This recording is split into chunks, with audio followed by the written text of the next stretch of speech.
L'armée française, Cyrielle, peut-elle s'opposer à la Russie? Numériquement parlant, Xavier, c'est compliqué et vous allez comprendre pourquoi.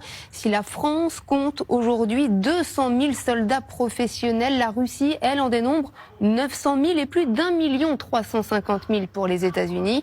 Côté armement, pas mieux, avec 222 chars de combat, 5 sous-marins nucléaires d'attaque et 196 avions de combat.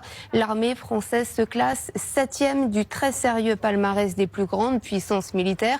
D'ailleurs, selon le ministre des Armées français, il manque aujourd'hui au moins 3 frégates et une trentaine de rafales pour faire face à une guerre de haute intensité, c'est-à-dire des combats avec des frappes massives sur terre, dans les airs et en mer. Alors aujourd'hui, l'armée française ne peut donc pas mener une guerre de haute intensité, c'est ça que vous dites? Oui et non. Certes, l'armée française a une très grande expérience opérationnelle du terrain, grâce notamment à ses OPEX, ses opérations extérieures en Afrique ou encore au Moyen-Orient, mais de la traque des djihadistes, on pourrait passer à un conflit donc de haute intensité.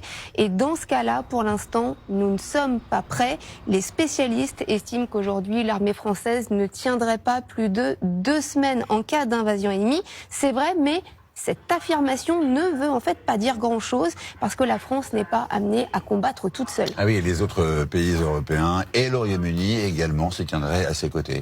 Tout à fait. Et là, les rapports de force s'inversent complètement. Si on additionne les forces armées européennes et celles du Royaume-Uni, cela fait plus de 2,5 millions de soldats professionnels, soit 25% de plus que les forces russes.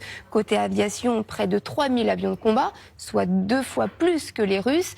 Même supériorité numérique concernant l'artillerie avec 15 000 canons contre 10 000 pour Moscou. Reste maintenant, Xavier, à fournir suffisamment de munitions et tenir la cadence, car les lignes de production russes, elles, fonctionnent à plein régime depuis maintenant près de 3 ans. Bien, merci Cyrielle pour ces précisions.